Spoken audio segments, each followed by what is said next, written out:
It's middle of June here, late spring, and up in Canada, when you grow annual flowers, it means there really isn't anything to sell. So we are going around and we're scrounging in very random places and trying to put together some bouquets for the market.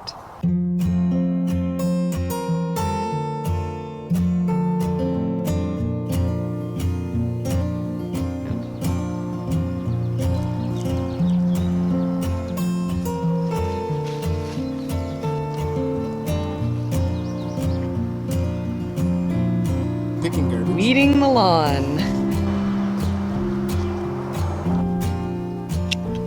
This way on? This way.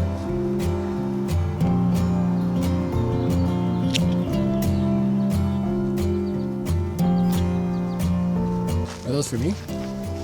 No. Never for you. You don't let flowers come in the house.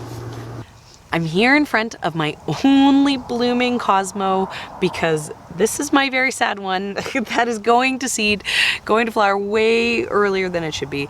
The rest of my Cosmos, they're probably at least 2 weeks before I can start picking anything, and a good 3 or 4 weeks before I'm picking lots and lots like I do at the height of summer. The zinnias, I don't even know how far they are. I've been picking off any buds that I see, pinching them.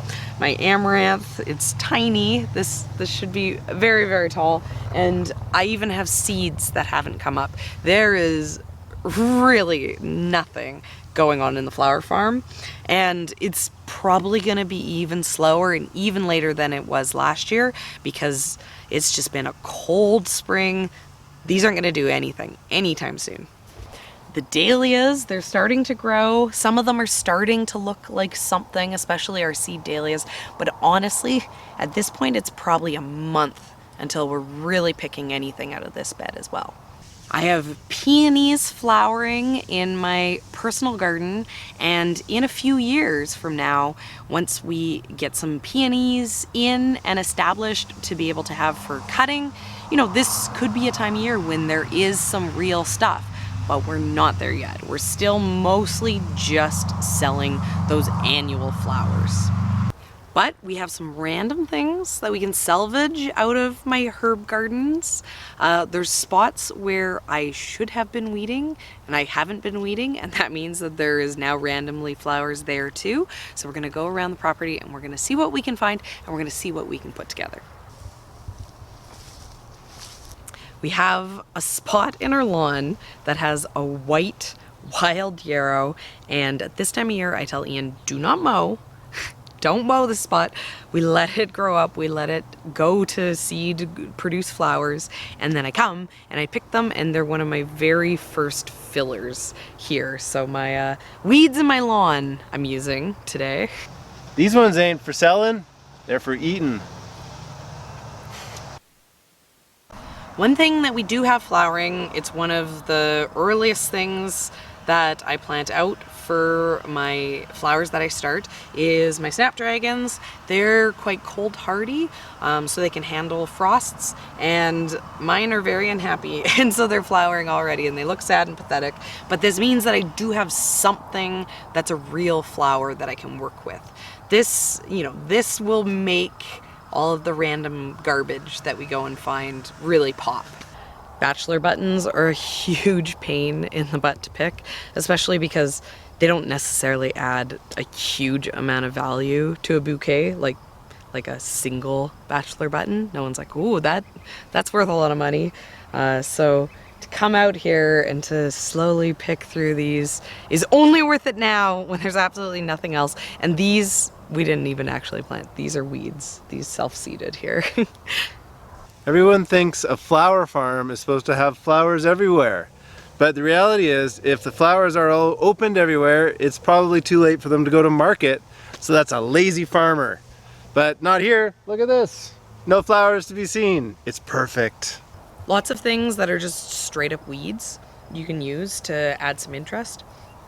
Grass fronds like this, they can look really interesting. And right now I have lots of grass that's going to seed, so I have lots of different looks to be able to pick from. Look at what I just found.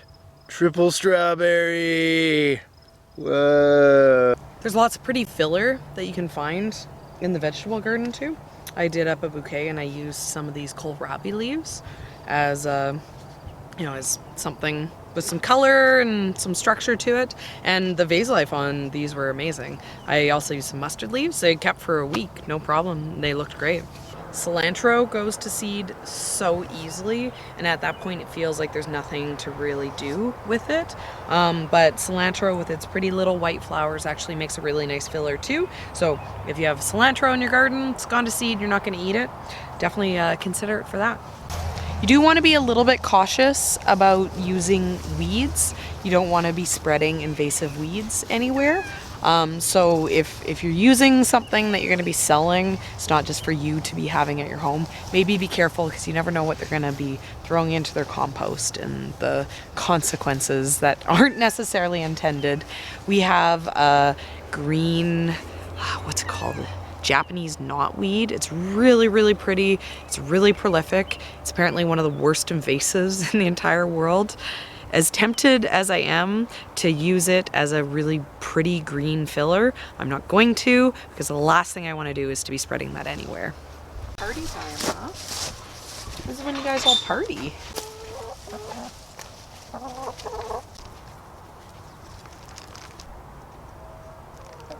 Down at the bottom of our property, we butt up against an empty lot, and I found the mother lode of the ultimate green filler. There's like a meadow of catnip, and it's just this perfect green filler for me to use right now. So I'm gonna go and I'm gonna get this massive bucket, and that's what I'm gonna use as like the base for all the bouquets that I'm gonna be doing. The kids have been coming down here for the last 2 weeks and spoiling our cats, getting them armfuls of catnip, but this is gonna work out really great. We might need to put a little disclaimer on our bouquets though, be like, caution, keep away from cats, contains catnip. Your cats may try to eat this bouquet. It'll be safe, but they might be wrecking it. Okay, now I have to quickly go harvest before I run out of daylight.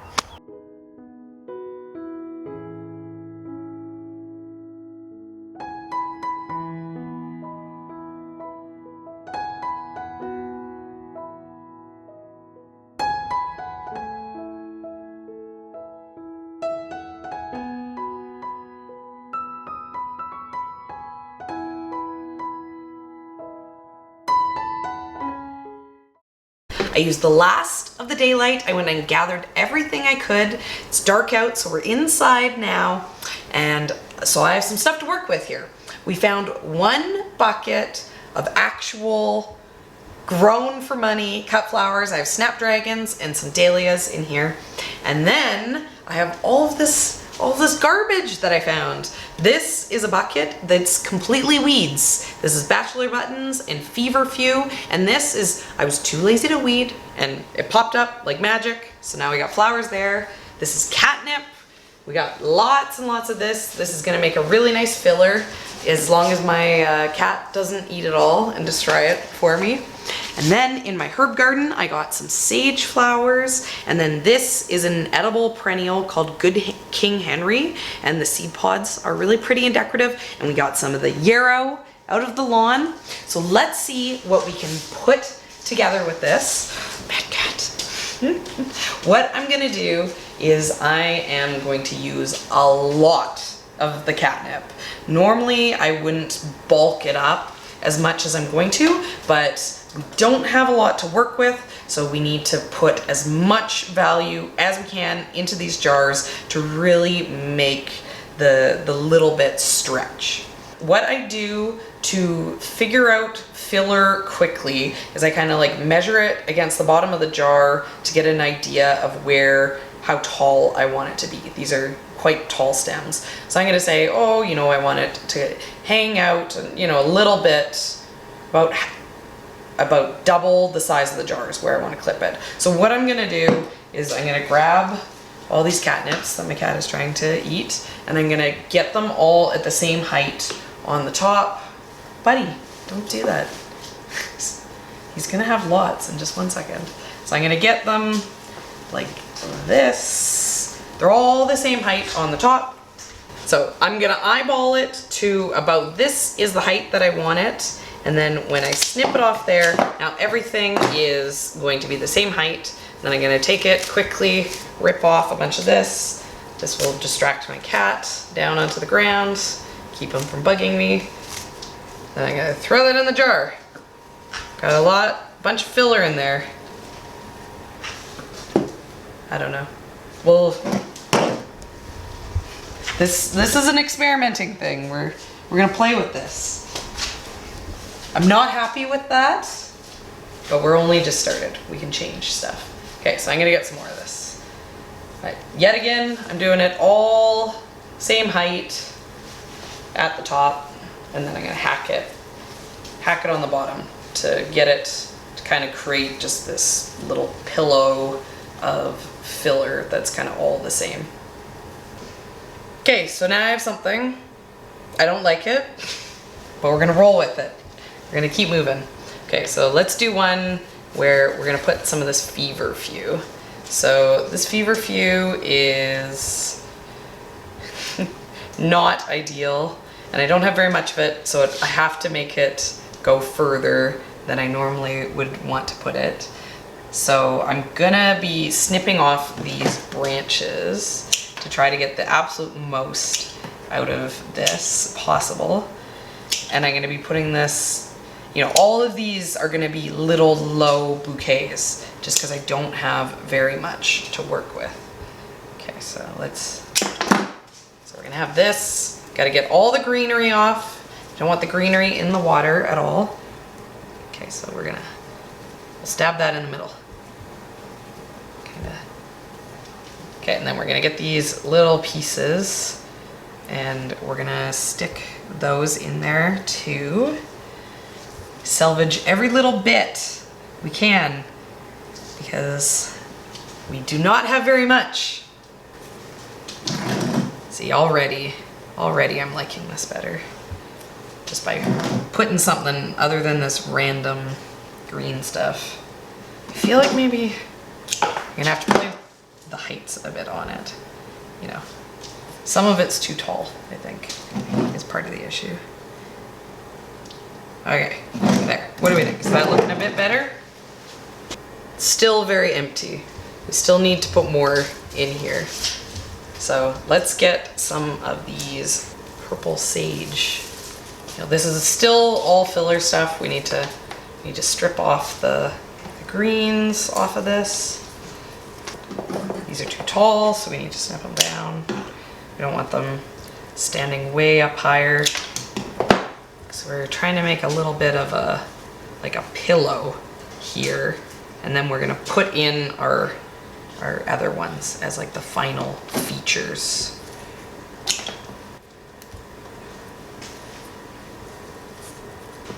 I'm liking it better. With everything I put in here, I'm liking it a little bit more.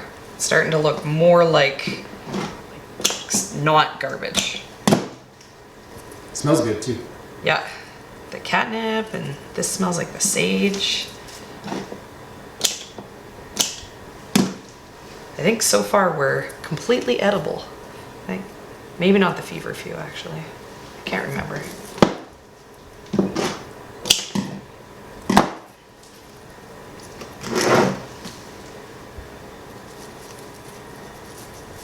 Okay, it's looking less and less like weeds, more and more like something worth money, which is the goal. We just keep going until we're like, okay, yes, that's worth money. We're getting closer, I feel. I feel like at this point we could put some feature flowers in, some of the actual nice stuff. So I don't have too much of this, so we need to be careful. I know I got a pink dahlia here. I'm gonna make sure people see this. This is the, ooh. See, if we just do this, this looks weird. This looks too random. We need to add more of this to make it seem like we're not just throwing random stuff together, which is what we are in fact doing. But We gotta make them think that that's not what we're doing. Ah, here we go.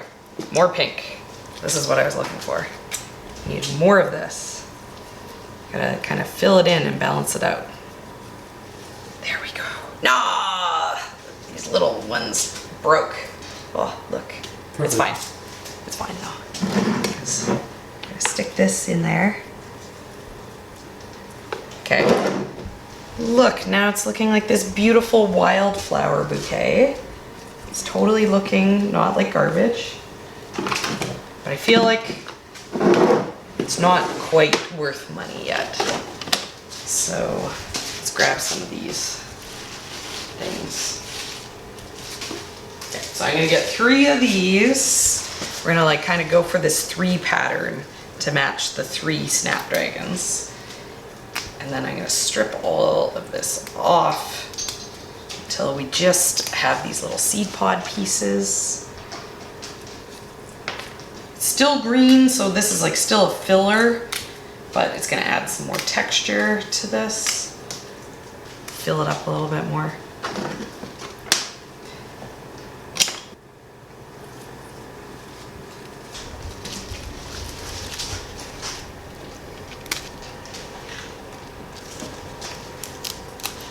Last piece. I feel like this is doing the trick. This is making it feel more like what I want it to feel like. There we go. Okay, so now we got this little focal of this tiny little dahlia, but it's beautiful all the way around, and it's nice and full. It has lots going on there. So I'm gonna stop probably at this point. I could definitely keep going, but this has already been way more work and way more effort than what we sell our flowers for. But we want to let people know we have flowers. So I'm gonna put in the extra effort now, but I think this looks like a pretty romantic wildflower bouquet. So we're gonna move on to our next one. So the first thing I'm gonna do with this one is I'm gonna snip this a little bit lower. I'm gonna go for a little bit of a lower look. Instead of doing the feverfew on these, I'm gonna go for the yarrow. We're gonna go for blue. Maybe I'm gonna go for like a bunch of these like red.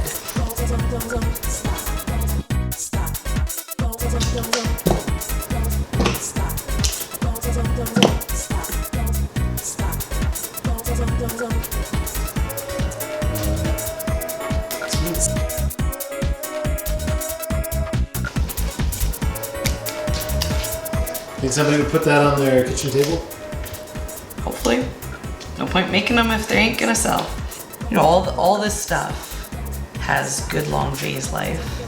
So all of these flowers and weeds, they're all gonna last a good amount of time. So it's not like they're not good cut flowers. This vase should last at least a week, especially if the water is getting replaced.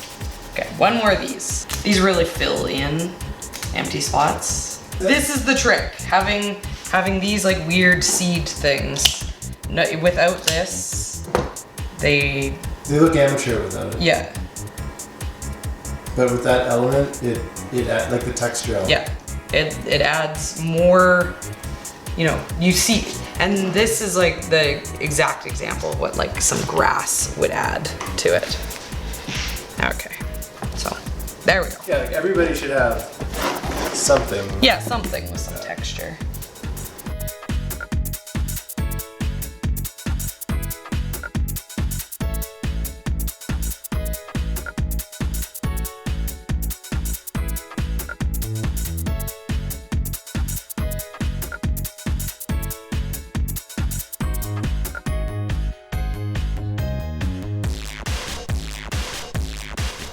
All right, so there we go. You know, they're very simple. There wasn't too too much difference that I can do with it because I didn't have too many options, but it ended up making 11 bouquets, which is pretty good considering there was only a little bit of real flowers to pick.